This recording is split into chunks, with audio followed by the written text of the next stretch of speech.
Chapter 61 to 65. I walked through the half-broken castle one final time. I've spent many days here, not ever fully exploring it, yet I couldn't bring myself to do so even now. Neither of us seemed to care for this structure in our battle, it being an early casualty. I wasn't looting, some things I had a small urge to grab, but my current emotions eroded any excessive greed I may usually contain. No, I only took one item throughout the entire estate. A painting of Scat Hack along with her family. How young she looked then. She never spoke much about them, but in the master bedroom, in her room, she had a single painting hanging over the mantel. I figured she would appreciate this at some point. The other item, I still kept in my hand, never letting it out of my grip once I sent her off on her final mortal journey. Her cursed spear. Gibalg. There were many Gibalgs, the beast she crafted them from was rather large. The most famous one she gave to Siyu Chula in, while keeping the remainder for herself. I have no idea where the others are, at least one went into the making of my sword, but other than that I had no idea. I didn't know what to do with it, I didn't want to leave it here for something to pick up and desecrate, so I took it as well. Even if it brought me more unpleasant feelings, keeping it so close. With a sigh, I put it into my ring along with the painting. I didn't want to stay here any longer, it was hurting too much. With a thought, I pulled on the kaleidoscope and appeared at the spot from which I entered this realm. The tether was still in place, even if the obvious portal was gone. Don't want anything to leave that wasn't supposed to. While I doubt anything could survive for any meaningful time outside, something strong enough could still cause issues for a little bit. With a wave of my hand, the portal reformed and I stepped through. The harsh cold, the scent of death and decay disappeared. I didn't realize how used to it I actually was until I finally left. No longer did it feel like something was looking over my shoulder constantly. No more did I feel a biting cut into my skin every time I stepped outside. Even if I was high up on a mountain, it was warmer than I had felt in years at this point. How long was it? I looked up into the sky, seeing the sun had long disappeared and replaced with the moon. Both of which were something I hadn't seen in a long time. A little over 2 years if my guess is correct. Drake answered. He had been quiet since the fight. How were you even able to keep track of time? I asked in mild surprise. Experience. Oh, right. I turned my eye, seeing the familiar signs of the kaleidoscope being used. Zelrich stepped out, flanked by both Artoria and Rin. There were several bounded fields around this area, several of them probably detected me and alerted him of my return. Hey old man, it's been a while. I forced a smile, greeting my grandfather. You've changed. He stared at me intently. Similar to before yet, it felt less intimidating, perhaps even the pressure was something I could ignore now. Indeed. Artoria chimed in. Your presence is significantly sharper and much more calm. Well, I've had a productive time, how long has it been on your end? I swept my gaze around, not noticing any major changes, so I don't think it's been that long. A little over 2 weeks. Rin stated, giving me a look. Nice hair. That got a small chuckle out of me. Thanks, I kinda like it, what do you think, Artoria? I eyed her with a small smile on my face. I didn't realize how much it would alleviate my current emotions to see her again. It is pleasant to see. She replied. Oh gods, how I miss teasing her. Rin just gave me a smirk and a quick thumbs up. Was she rooting for me? Isn't it supposed to be the other way around, telling her friend that I'm not good enough, etc. etc. Or maybe I've seen too many teen dramas. What was the Land of Shadows like? How long were you there? Did you get anything good? It seemed Rin finally started to bombard me with questions. Cold, a bit over 2 years, and yes. I said bluntly, much to her annoyance. She made a scrunched face that I couldn't help but smile at. Teasing Rin was always fun too. I walked over to my staff, still sitting there keeping the spell from puttering out. How I missed you, my beautiful. I grabbed it from the ritual site, destroying the spell sequence in the process and allowing the portal to disperse. How's everything? Anything exciting happen while I was gone? I shifted the conversation away from the topic of the Land of Shadows. Zelrich eyed me for a moment before answering. Rin has been making great progress. In fact, I had been heavily considering your words regarding the world you mentioned before. Rin seemed to brighten up, I guess she was aware of the situation. I've been studying the underlying thaumaturgical principles of the magecraft you gave me.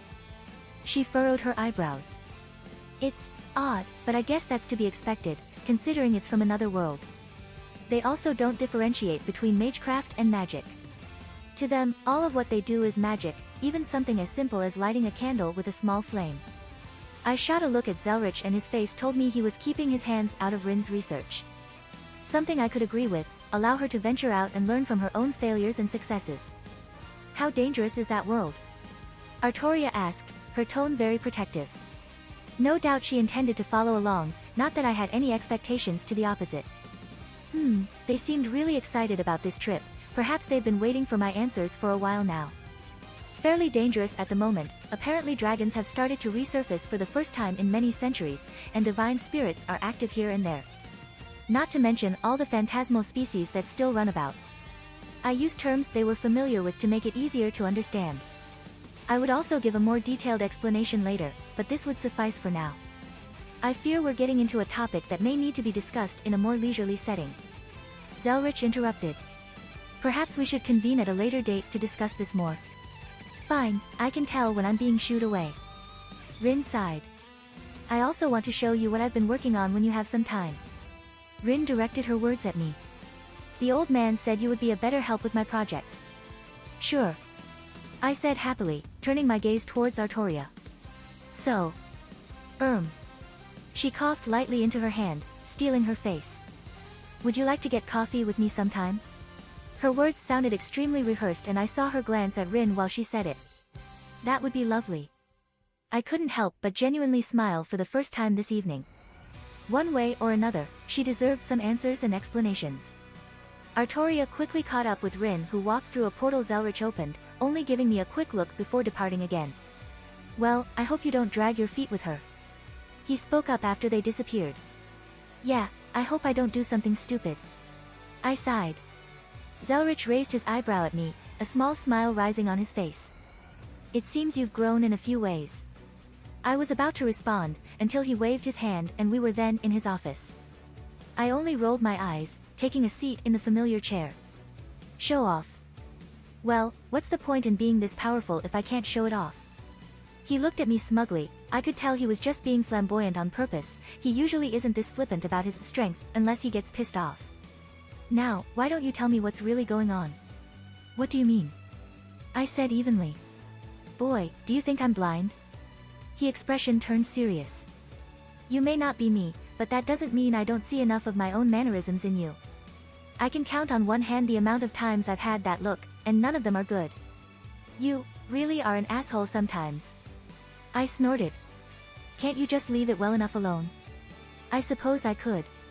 Next time I get stabbed in the chest, why don't I just leave that alone as well? I'm sure nothing will. He paused, watching me flinch at his words. Oh my child, I am so sorry. He didn't say anything anymore, going to his cabinet and retrieving some glasses and a bottle of scotch. We sat there and drank in silence, until the bottle was almost empty. I really can't hide anything from him. I want a holy grail. I finally spoke. The look on his face seemed to relay that he understood what I was asking for. The one here isn't suitable. He chose the words carefully. Still corrupted. I was aware of that leech that original inhabited in the past centuries. The systems are heavily contaminated, even if the thing is gone, they were corrupted for so long, I'm trying to see what's salvageable. He shook his head. Frankly, I'll be happy if the summoning function still persists when I'm done. That means no command seals, no wish, and no failsafes.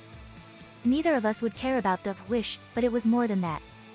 It was the ability to use the magical energy stored for more malleable intents.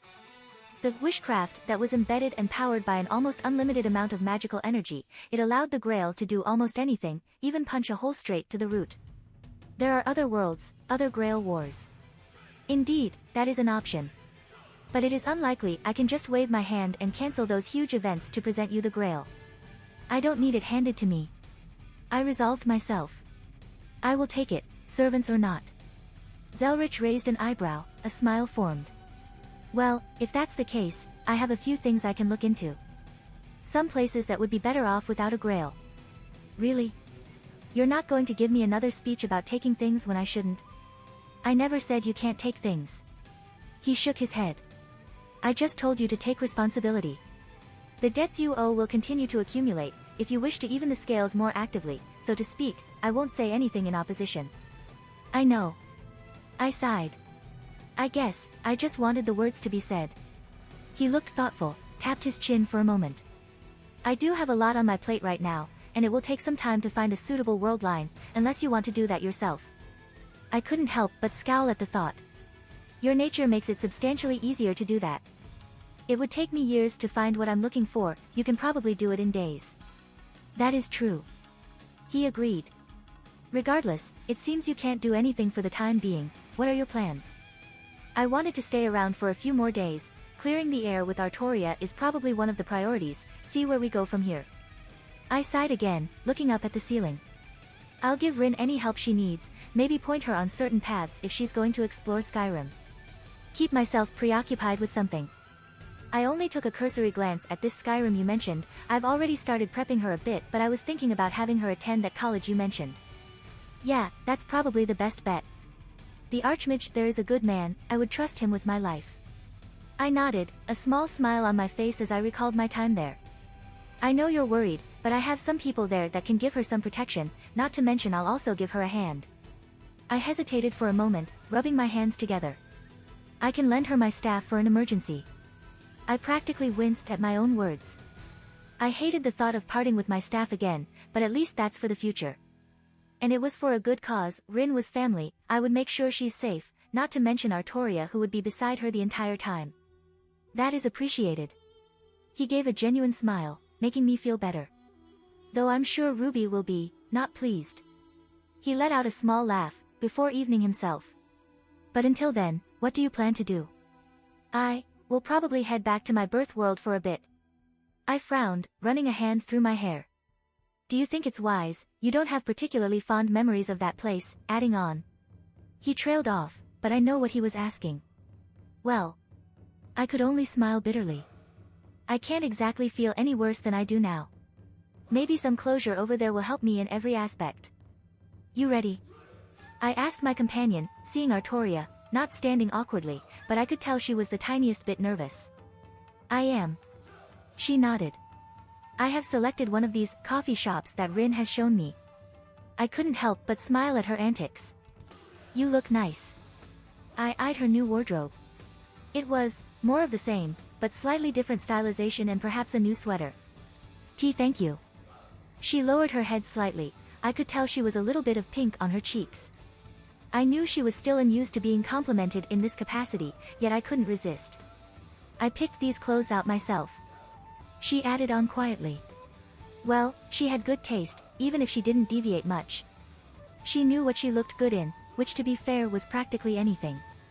But far be it from me to dissuade her from what she likes. So, I'm curious, did Rin introduce you to coffee? It was practically a necessity for most mages. Even those who despised the stuff learned to bear it for their continued experiments when they were working on Little Sleep. Now that I think about it, coffee makers are one of the few items that the residents here actually pay attention to when new models and upgrades are produced. I wouldn't be surprised if the industry was being propped up almost entirely by mage families. Rin had introduced me to the beverage. She confirmed. But something about her expression was a little off. Artoria, do you even like coffee? I eyed her suspiciously. It is not the most unpleasant thing I have ever partook in, she admitted, looking away. You know, we don't actually have to get coffee, right? But... She hesitated slightly. Rin told me it is an important social ritual for this dating. Cute. Artoria, I don't want you to have to suffer something as mundane as not liking a drink. I deadpanned. Why don't I take you to one of my favorite cafes? They have some interesting alternatives. She tiled her head slightly, nodding with a bit more enthusiasm than I had anticipated. I guess she really doesn't like coffee. Alright, I'm hijacking this outing. I put my hand on her shoulder and she let out a cute little sound when I pulled her through the kaleidoscope. Our surroundings changed, and we appeared in a spot that was no doubt only familiar with myself. Here we are. I gestured. She looked curiously at a little cafe that didn't even have a worded sign on the front. She looked genuinely interested, seemingly a bit more intent on going to inspect the place. We walked inside, and the place was relatively empty, 1 or 2 patrons when the place could easily fit 50 to 60. It was one of my little favorites. Actually, I think Zelrich is pretty much single-handedly keeping it running at this point. And to be honest, this isn't the only place like that in this world. I saw her eyes dart to the menu. A lot of things perhaps were rather strange for her. Would you mind if I order for us? I think I can get something you'll like. I offered. Her face brightened and she gave me a good-natured smile. Yes, that would be wonderful. 2 hot chocolates, with the works, please. I set some money down on the counter, seeing the barista nod at me. We walked over to a secluded booth at the corner, for a little bit of privacy. It didn't take long for someone to follow up with our drinks. Artoria's eyes widened at the monstrosity that was set before us. And I use that term in a very endearing way. Whipped cream, topped with caramel, chocolate shaving bits, and a large marshmallow and a few graham crackers. I narrated. How decadent, she marveled, taking a sip. It is delicious. I could see her practically glow in the aftertaste. Yeah, this kind of place would be obsolete in a couple decades, when things like this become very much a fad all around the world. But for this time period, it's not exactly something you can find easily. Seeing her happy like this, it really did quell a lot of my turbulent emotions. Perhaps we should finally have that talk. I offered an in for conversation, quickly creating a shoddy bounded field around us, preventing any eavesdroppers and the like. She tucked a few strands behind her ear, looking at me with a small smile. I am unsure of how to properly proceed. She admitted, not nearly as unsure of herself as before though. A confidence that shone through even in ignorance. Well, before anything more comes about, you may rethink me after today. I sighed, seeing her expression turn, pensive. I won't mince words, nor will I lead you on. I'll just be blunt, I have multiple women already. There really was no correct way to go about this, being completely honest was perhaps the best course of action though. She deserved nothing but my honesty, and I would not play with her emotions. Her expression hardened, and she reverted to her emotionless mask she often wore.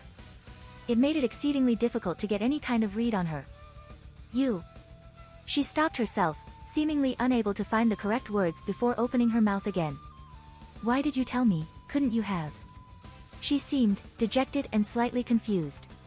Do you think this is something I would hide? I questioned. Do people really think the worse of me? Or maybe she was bringing some of her own self-esteem issues to light and making jumps in conclusions. I just shook my head. Artoria, what do you think the most important things in a relationship are? I am unsure, I have never had a proper relationship before. She said quietly, and my gut practically retched at her words. Yeah, if I recall correctly, even her marriage was a sham, something basically done to hide her gender during those days. In my opinion, there are 3 facets that determine a relationship, with their importance in order. Trust, communication, and love. I explained. I refused to start any kind of romantic relationship on a lie. If you couldn't trust me, then what was the point if anything more bloomed? What happens if I did not wish to pursue anything more? She hesitantly asked. Then we simply don't have anything more. I shrugged. There is no consequence, I won't get angry, I'm not going to pressure you in any way. I said simply. You have an obligation to find your own happiness. If you don't believe it to be with me, then you are free to find someone else. I would be more than willing to continue with just our friendship. She looked rather contemplative at my words, clearly deep in thought. I have a question. Her words rather even. Do you truly like me? I do. There are several things about you that I find attractive beyond just your physical appearance. My words were completely honest. Was she looking for some reassurance? Oh. Her cheeks flushed slightly again. I see. We sat in silence for a few more moments before she spoke again. I admit, this isn't something I would have preferred, but it also is not a concept foreign to me. I tilted my head in confusion. Pardon? She looked at me. Did I say something strange? Did you not live in an era where Christianity was predominant and their tenets followed closely? She looked at me for a moment before actually bursting out laughing. I see, you seem to hold some incorrect thoughts about my era. She giggled a few more times before finally settling down. Yes, in public the upper class held to certain standards, but they were by no means priests or nuns. She pursed her lips. Many of my nobles had dozens of mistresses and lovers even if they only had a single wife. She looked rather wistful for a moment. I often used such things to shield myself away from those unscrupulous individuals who wished to offer up their daughters, sisters, and wives, for political gains. Did you just say? Yes. She deadpanned and I held back many questions. You know, I am actually unsurprised. I sighed. Rules for thee, not for me. I waved my hand flippantly. Perhaps I romanticized that time period too much in my head. Your other women. She chose her words carefully. Who are they? Meridia, she is a goddess from Skyrim, the place that the old man was speaking about sending you and Rin to. I explained. Well, technically Skyrim was just a province, but I didn't really want to delve into geography. A goddess? She seemed rather surprised. It's a close enough explanation before you actually read some books from there. Her authority is over life, or rather the energy of life. She holds a vehement dislike for the undead, so I would advise Rin to not practice any necromancy, seeing as how I was going to ask her to make sure no other higher powers poke around. Her eyebrows furrowed. I am a spirit. Different concepts. She hates the things that make a mockery of life. A heroic spirit is more of a holy existence, which there is a little precedent for over there. I waved off her concerns. Truthfully, I think she would like you. They have similar temperaments, and I think Meridia would find Artoria rather refreshing in someone she could confide in. And she is okay with you. She glanced at herself, but I could see what she was implying. She is the one who brought it up. I shrugged. Oh, I would have assumed. She stopped herself abruptly. My devil nature. I laughed lightly. I didn't mean it like that. She looked away briefly. It's not something I take offense in. You're probably right that my nature does have an influence on it. Actually, being a half-devil makes my inhibitions much lower than a normal human. I thought about it for a moment, realizing I need to take a better note of what my devil side actually does to me. But it's not like I even go out looking to pick up girls. I sighed. Even if harems and such are extremely common in my culture. Surprisingly on the opposite end of the spectrum as well. Wait, you mean women with multiple partners? Artoria looked flabbergasted. I guess being in male-dominated societies made such things unheard of. I only nodded at her. Oh my. She turned a bright pink. Well, the Devil Society is male-dominated as well, but strength rules over all else. There are plenty of strong women who have harems, albeit a bit rarer than men, but still not something one would bat an eye at.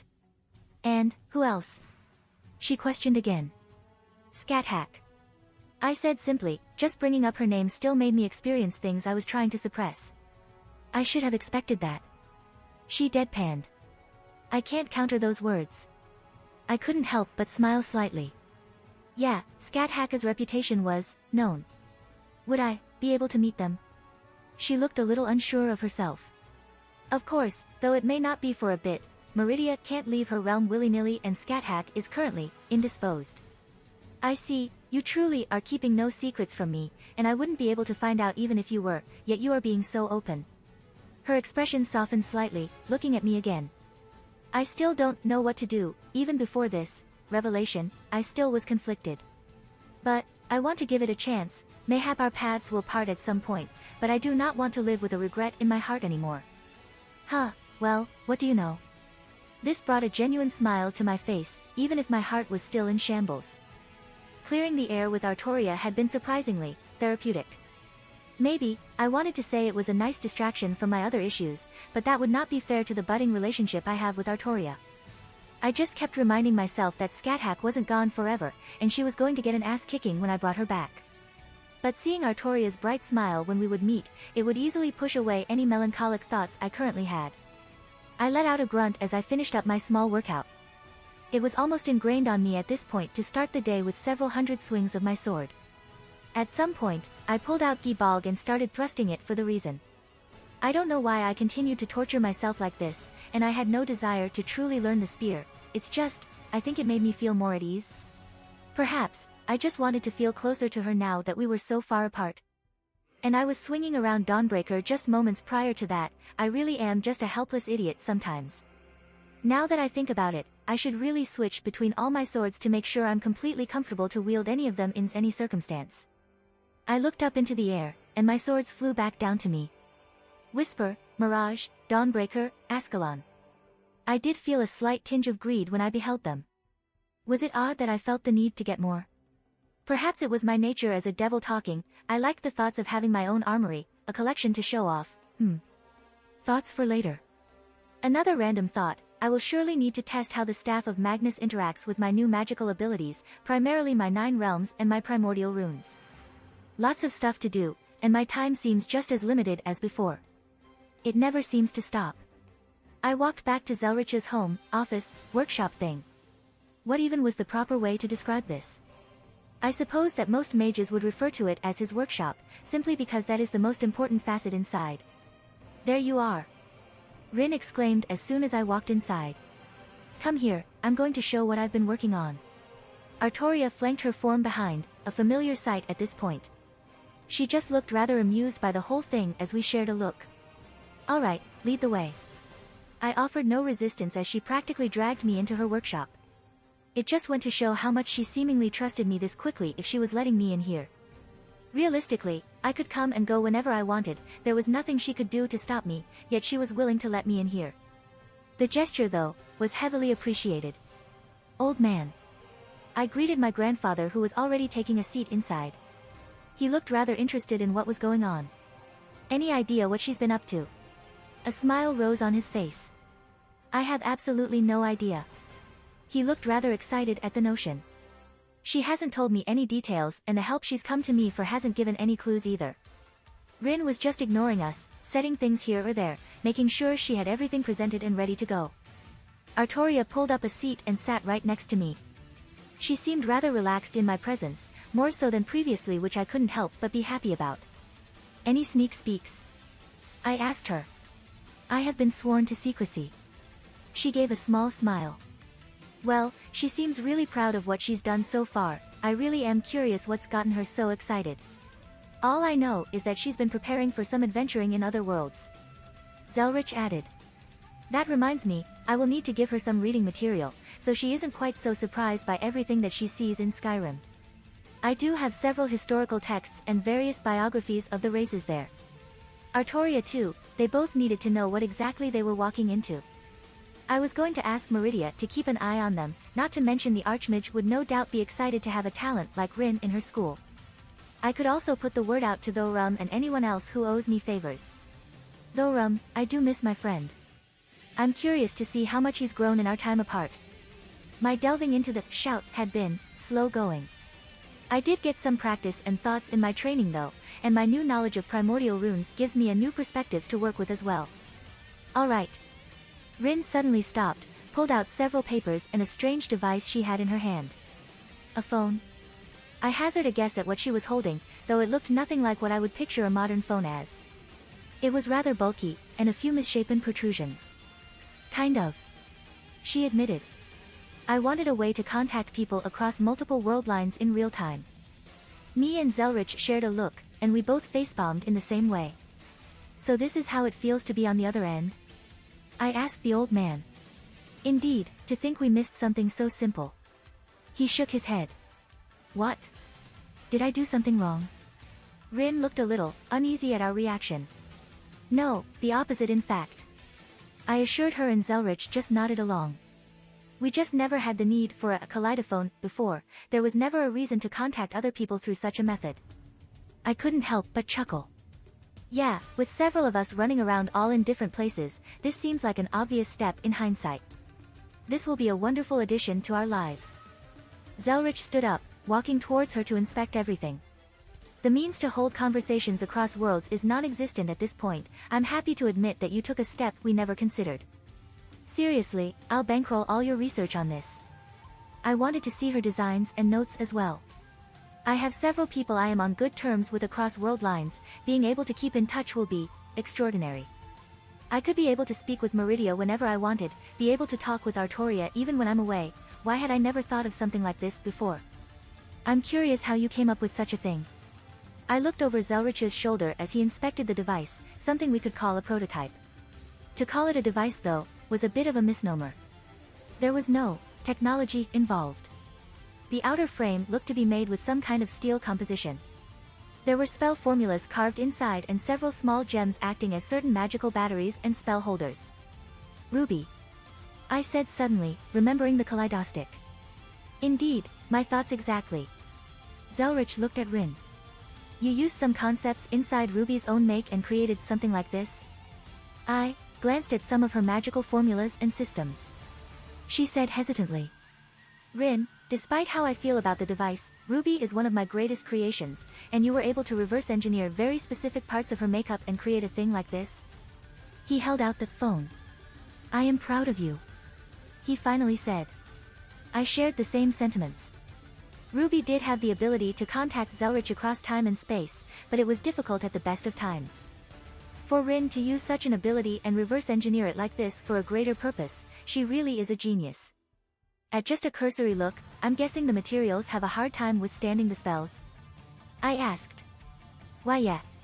Rin said absent-mindedly, a large grin on her face. I've gone through several frames already. I got some metals you will like better, and they can be found in Skyrim for later. I nodded, probably some orichalcum mixed with some ebony here and there to protect specific parts. But, I'll let her handle that, this is her project, I'll only provided materials and such, maybe some suggestions on application here and there. Were you serious about the money? She asked. I just raised an eyebrow, lifting my hand up and allowing the gold coins to literally flow out of my ring onto the floor until a large pile formed. She stared at it, taking a hesitant step forward, dropping to her knees then face planting right into it and hugging it like it was the most precious thing in the world. Well, then. I just chuckled. I'm sure the old man would have done the same thing, I think I just beat him to the punch. And, well, I have a greater desire in their application than he does. Money, materials, just tell me what you need and I'll provide it, though I may need to actually go out and find some things. I returned to my seat with an amused smile on my face, as Zelrich and Rin were having some wholesome student-teacher time together as he practically picked her up off the pile of coins. I didn't want to disturb them, this was a good chance for them to bond and a great learning experience. I apologize for Rin's. Artoria spoke up but the words were left unsaid. Rinnis? I offered. A small smile emerged on her face. Indeed. I'm excited, I never even considered something like this before. I can't wait until she can provide several more, then we can still talk and keep in touch even if we're worlds apart. Truly. She said quietly. Of course, do you think I won't miss you when we're away? I raised an eyebrow. Well. Nope. I cut her off. I am forbidding you from doing that any longer. I poked her shoulder. No more questioning your worth, no more self-deprecating thoughts. I could see how she still somewhat defaults into certain mindsets quite easily. Ah, the familiar sight of her cheeks turning the faintest pink. And I was surprised at her sudden boldness, her hand had reached over ever so gently and took mine own into hers. I guess doing something like this was easier than speaking certain words or trying to convey things one feels. She didn't look me in the eyes, opting to continue watching Zelrich and Rin go about their own business, and we didn't speak much more, but this was a moment that I felt entirely at peace. Is this what having a family is like? Time flew by rather quickly, but not much actually happened in the few days I spent just hanging around the clock tower. Truthfully, I didn't really have the will to do anything worth remembering. I kind of wanted to sit in on some lectures that were open to anyone, but I just couldn't find it in me to go. Maybe I just didn't want to deal with anyone outside of my immediate circle right now. You're moping. I turned to look at Zelrich who was sorting through some things in the library while I had an open book in front of me. I'm not moping. I replied. Aha. He just hummed idly. I'm not. Sure. Stop it, I know what you're doing, I do that. Alright. Fuck off. I finally scowled. Oh, hello Saber. Zelrich turned his head. I followed his gaze, only to see no one. And you immediately brightened up when you thought she was there. He chuckled. I hate you. Aha. Gods damn it. So what if I'm happy to see her, it proves nothing. I snorted, going back to my book. Because, you're moping unless she's nearby, well, you seem to be happy around Rin too and I hope you're not thinking about my precious student in that way. Rin is. I chose my words carefully. An objectively beautiful woman and someone I enjoy being around, but I do not possess the slightest romantic inclinations towards her. I would very much like to not make this ambiguous. He just continued to hum nonchalantly, making my scowl deeper. He knew I didn't feel about Rin that way, just poking at me more. Gods, he can be really infuriating sometimes. When do you plan on leaving? He finally asked. Why, getting tired of me? Just curious, I want to try and get a time frame of when I need to finish up several projects. He said calmly. I did narrow down a few dozen world lines that may serve your purpose as well. Holy Grail. It had been on my mind for a while now, and it looks like he's getting close to finding a good one, so I can just take it without any major issues. I just sighed, setting my book down. Alright, I am moping. I admitted. It's just hard to find the energy to anything right now. Well, it's good to admit it, just keeping it bottled up is never healthy. Zelrich nodded. Why don't you set out? I just blinked for a moment. Just like that. Open a portal and pop back to my birth world? Sure. He shrugged. It's not like you have anything tying you down here. That's not. Let me rephrase, you have nothing demanding your immediate attention. He corrected himself. And you're making assumptions that you can't just pop back over whenever you want. Oh, I really am stupid sometimes. I wanted to facepalm, but I held myself back. This wasn't like back in Skyrim where I was missing some important things, nor like the Land of Shadows where I was stuck for training. I can literally come and go as I please, comma. Zelrich looked at me, a pleased smile on his face. It often requires someone else stating the obvious to us. Clearly knowing my thoughts. I ran a hand through my hair, thinking about my birth world again.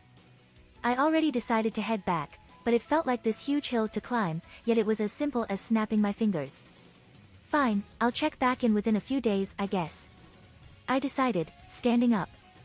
I would rather not give myself any more time to think excuses to not go at this point. Let's see, anything in particular I need to grab before I go? I still have a significant amount of rare minerals, gold, jewels and the like. I doubt my mundane currency will be usable, mostly because it came from another world. Let's not get any governments on my ass because of counterfeit money. I have a nice array of potions available as well, a lot of things for emergencies like foodstuffs. Oh, I need to pick up some my alcohol, I'm basically out, but I guess I can do that over there. Talismans? I have a large amount, but that's something I could always use more. In fact, why don't I head over to Japan, specifically the Center for Japan's Supernatural Community, Kyoto. No doubt I can pick up some decent materials over there for my purpose. And no one would really give me a second look considering I am Japanese on my mother's side. Perhaps I should go check up on Artoria and Rin, but I think Rin is deep in her research right now and I don't want to disturb them. Nah, I'll check back in a few days anyways, no big deal. Alright, I'm convinced, and I seem to have everything I'll need already. Do you by chance have that world simulated yet? Only some small things. Why, any specific place you want to go? Well, I could probably eyeball it, but some specific location would be appreciated. I didn't want to come back right into Kuo again, that would be awkward. Sure, where do you want to go? Kyoto. Nice choice, I've been meaning to take a look at the yokai there, such an interesting group. He muttered, flipped his hand, allowing a portal to form. Well, guess I'm off then, I said, somewhat surprised at the small bit of excitement I found swelling up in my chest. Without any more lingering thoughts, I jumped through the portal. I felt many things coming back here, my tic almost made me run my hand through my hair again, but I caught myself before doing so. I started my calculations immediately, perhaps some part of me paranoid and still, self-conscious about this whole thing. As ridiculous as it is, I still can't shake the feelings I buried deep down. Logically I know they don't make much sense, but they still shake me. But I'm much better than I was years ago. They're more of an echo of what they once were, and I am in a much better place, even if my heart is still in tatters over other matters. Going from my home back to my birth world, there were many things made clear right away, like the state of the mana in the air. Even though it's a modern world, pollution and all that running rampant, the world seemed much more vibrant with magical energy. I guess having so many godly beings with nature authorities does wonder for the planet. What to do now? The old man was kind enough to literally drop me inside the little pocket dimension that is Supernatural Kyoto. I think it's called Kyoto. West Kyoto and East Kyoto. They were ruled over by two powerful yokai, one of them a nine-tailed fox, and Miko for Amaterasu. From what I recall, she also watches over the immensely powerful ley lines for the area. On the opposite end, is a rather famous yokai, Nurarihayan.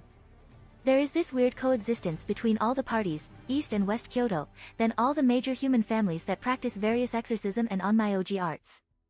The board is surprisingly sturdy for some many factions existing within each other, not threatening to tip over at nearly any point.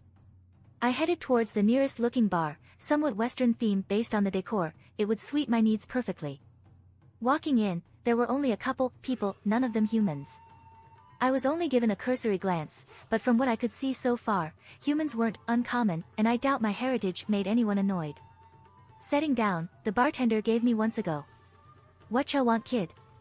I couldn't see what species of yokai he was immediately. He seemed pretty good at blending in. "Give me something strong." I set a couple gold coins on the table. He hesitantly picked one up, inspecting it and giving me a nod.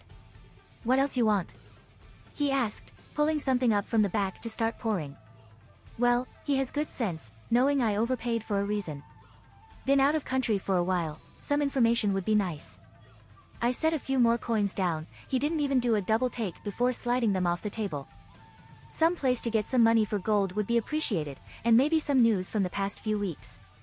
Surprisingly, most magical communities and supernatural species stuck to human currency. Frankly, it just made everything easier of them, for the most part. There were also supernatural authorities who monitored the stock market and such for any magical abuse. Not to mention America literally has a whole section of government dedicated to the supernatural with several sacred gear users. The fantastical side of the world surviving to modern day, some really strange things seem to evolve from necessity. Few blocks down, on the right, you can't miss it. They take anything for trade and offer almost any kind of human money if you want. He said bluntly. As for news. He thought for a moment. Odin was making a mess of things around here not too long ago. The Shinto gods were getting a bit displeased. Odin, I thought back to what happened at the Land of Shadows and clenched my fists. I won't be put in that situation again. Oh, the church lost some of their little toys, been all in a tizzy over that, heard they started to poke around even here. He snorted, obviously dislike for the Christian institution. Oh, and we got a celebrity back in town. He gave a small laugh. Okita Tsuji was around. He's usually down in hell serving his king. I blinked at that last one. Okita Tsuji? One of our heroes, I guess. You know about him, kid? I know about his legend, I suppose. Among other things. Well, he got turned into a devil by the big man himself, Lucifer. Serves as one of his knights or something. Even with our strained relationship with the devils, it seems like most people still like the former Shinsengumi. Yeah, pretty much what I thought. Well, this is interesting. I'll be sure to keep my eyes peeled then. I doubt this has anything to do with me, is what I would like to say, but it's only been a couple weeks in this world since I've left. Thanks for the info. I gave him a final tip and finished my drink. Thanks, kid. He waved me off, clearly satisfied with his haul. I guess I should go get some money. Perhaps I should buy a house here as well.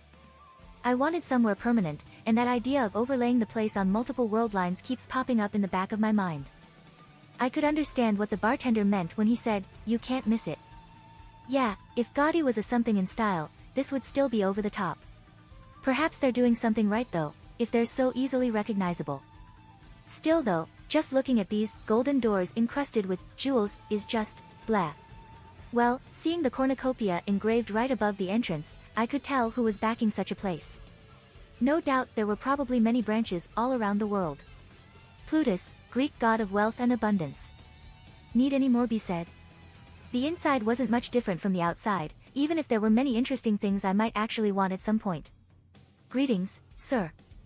A woman bowed as I entered. May I ask if you are selling or buying? Little of both. I replied. Though I would like to change some gold to yen if possible as well. Of course, sir. She gestured towards the counter. Please follow me. Well, service is good. Welcome to the world's cornucopia. We have everything and anything you could want. How may we be of service? I was led towards an older gentleman. He appeared to be the true representative. Gold exchange, then I wouldn't mind seeing some goods. I thought for a moment. Also, do you all deal in real estate? Yes, we have many plots of lands, buildings, and other such things if needed. He nodded. We also possess a catalog of our showrooms, though some may need to take a couple days to transfer from elsewhere. And lastly, we do provide an exchange of gold to your desired currency, but we do take a 1% fee. Sounds fair. Do you have somewhere I can empty a large amount of gold coins into? He held out a bucket, pulled from under the table. I just eyed him and lifted my hand up, allowing a couple thousand septims to fall out. They never overflowed, seemingly a bottomless enchantment. Very good, sir. I will have these sorted and priced in a few moments, please browse our selections while you wait. He bowed and ducked out to what I assumed was the back room. Whatever, I'm kind of curious what they have for sale, let's take a look at swords. This catalog was enchanted as well. I could apparently search things up and it was much bigger than it appeared on the surface. Without much effort, it filtered for weapons, then towards swords. Some good stuff already. Shamshiri Zomarodnagar, an anti-demon weapon from the Middle East, interesting, but not my style. A nameless katana forged by Sengo Muramasa, my interest was slightly more piqued, but I once again disregarded it after another thought. It didn't quite match up to my other weapons, regardless of its creator's status, it was still a failed product. Oh, there's a sword I recognize, Dyrnwyn. A holy sword that ignites with holy flames when wielded by the worthy, with a Celtic origin. I'm surprised the church hasn't snapped this up, they usually hoard any and all holy items that originated from Europe, even if they have pagan births. There were some more, that managed to grab my attention, but none that really brought about my greed. Mostly they were all about this level, which wasn't too surprising, anything more than this and they would be grabbed immediately or never come up in a market like this one in the first place. Well, I mostly just made a mental note of anything I thought was interesting for later. They did have more than just weapons, ingredients and alchemic supplies were among their best sellers apparently. Excuse me, sir.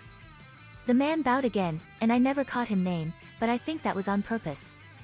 Your gold has been weighed and measured. This is the total. He handed me a slip of paper, and my eyes briefly widened.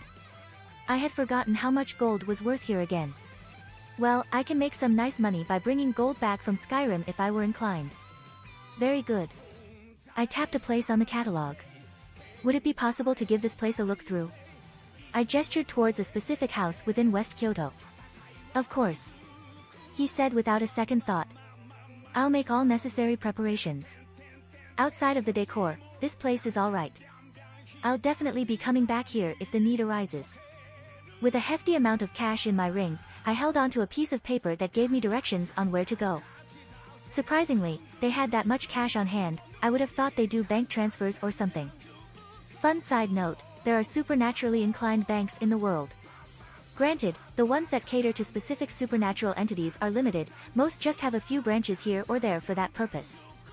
I'm really learning a lot of fun little things about this place that I didn't know before. You know, today has been a good day. Boom. Is what I would have loved to say, had not everything started exploding around me. I just sighed as a building down the street literally caught fire after what looked like a man in a mask ran out of it, throwing something inside and having it explode into pieces. Literally, almost everything was on fire at this point. There were many groups of people running around, what looked like armed guards, civilians, and a third group in masks and cloaks that were causing all sorts of chaos and damage. I just continued to walk, staring at the destruction around me, practically apathetic to it all. I had come here to essentially relax. To some small errands, walk around my birth world, and perhaps find some kind of spiritual peace while working through my own issues. Fuck it, this doesn't concern me, I'll just... Mommy. I stopped in my tracks, turning to the side, some masked individuals were dragging off a female yokai, a little child being held away by another. They began pawing at her clothing, still almost in the middle of the street. Between that brief moment it took me to contemplate what was happening, and allowing anger to set it, my swords already flashed out. I withdrew my hat, putting over the kid's eyes in time so he didn't see the bloody scene. The woman looked at me fearfully as I quickly cleaned up the new decapitated bodies around her with a few fire talismans. Magical fire, great for getting rid of bodies. Mommy, the little boy whispered as he hugged his mom, but the mother still eyed me warily. Go. I ushered, flipping my hat up and putting it onto my head. Thank you. She said quietly, picked up her son and running at speeds more in line with a non-human. I sighed again, my swords floating around me. I seemed to draw more attention onto myself as well. I saw a few people shouting and pointing at me, but their voices were lost in the background somewhere. I don't consider myself a hero, but some things I can't let slide. There are lines, ones I won't cross and ones I will not allow others to cross as well. You bastard. One of the masked people attacked me, blood literally covering his hands, yet he said something like that. I just shook my head, not giving him any attention as his head also rolled on the ground after Whisper passed by. Kill him. Another shouted as a dozen or more followed his words. Some started casting spells, a few ran at me with weapons, and a couple relied on their enhanced physiologies to attack me. The first one to reach me, I merely knocked his weapon away after reinforcing my body. It almost made me pause, to see how strong I've actually become in a physical sense. I've been training with someone who could kick my ass, so I wasn't used to fighting mooks like this. I just grabbed his throat with my hand, keeping him locked in place. Snapped my fingers, several runic circles appeared behind me. Lightning, I said lazily. The volley of magically enhanced lightning discharged towards my enemies, burning and blasting them to shreds. One or two managed to escape this initially bombardment, but my swords made short work of them. Not even enough to warm me up, hell, not even enough for me to actually wield one of my swords. I dropped the only living one to the ground, pulling a chair out of my ring and sitting down. He rolled on the ground, gasping for breath until his face had some color return to it. He saw me as he tried to stand up and run away, only for Ascalon to fly down from the sky and impale him through the chest and onto the concrete. Ayaha! He screamed in pain, my sword not budging from its spot regardless of how he tried to pull at it. I withdrew an apply, staring at him intently while I took a bite. What do you? Shoo. I held a finger to my mouth, shushing him. Ascalon pushed slightly deeper into the ground. Making him whimper even more in pain, I saw his body flicker, the illusion he was apparently wearing seemed to dissipate. Ears appeared on his head, two tails poked out from behind him, pushed out either side from his smushed form. A kitsune. I spoke, not to him but to myself, taking another bite. Who are you? I finally asked. You'll never. A second sword fell from the sky, impaling his right thigh. His screams echoed out again. I asked a question. Be bastard. He grit out, blood flowing from his mouth. I wagged my finger at him, making him shut up. My question. We are the, he coughed, blood flying from his throat. True rulers of the night, we serve the true. Mirage finished him off, his eyes widened as my sword stuck out of his head. Cult of Tamamonome, got it. I sighed, trying to pick through the vast amount of information I usually ignored that got added when my memories returned. I do vaguely recall this annoying bunch, particularly because they are active in the country I was born in. It was pretty cut and dry, a cult dedicated to Tamamonome. Their main purpose is to resurrect her, somehow, and then have her usher in a new age of something. Honestly, I'm not entirely sure on their motivations, only that they're stupid and their goals are probably equally stupid. But, well, now I have some target to work out some pent of frustrations on, I suppose. Sometimes you just need to look at the bright side of tea. RORRR, a massive figure burst out of the ground a few hundred meters away. Several heads swayed back and forth, dark green scaly skin almost consuming all light in the area. Slit eyes took in the surrounding, multiple serpent heads opened their mouths and exhaled a deadly miasma. This thing was huge, at least 3 times the size of that dragon I fought back in Skyrim. A hydra, no. From Greece mythology, there exists the Hydra, the divine beast that Heracles took care of. In Japanese mythology there is a similar beast, perhaps superior to its Western counterpart. Yamata no Orochi, the divine serpent that required the skills of Susanoo, the storm god to slay.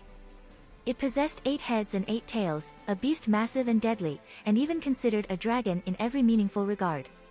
Perhaps that's why it differed from the Hydra. This one isn't the divine creature, the dragon serpent. But if I had to guess, this had some relation with it, what specifically, I don't know. It had 5 heads and 6 tails. Was it like a kitsune where its appendages represented its strength? I actually didn't know much about the physiology of this creature. Well, regardless. A volunteer. I smiled lightly.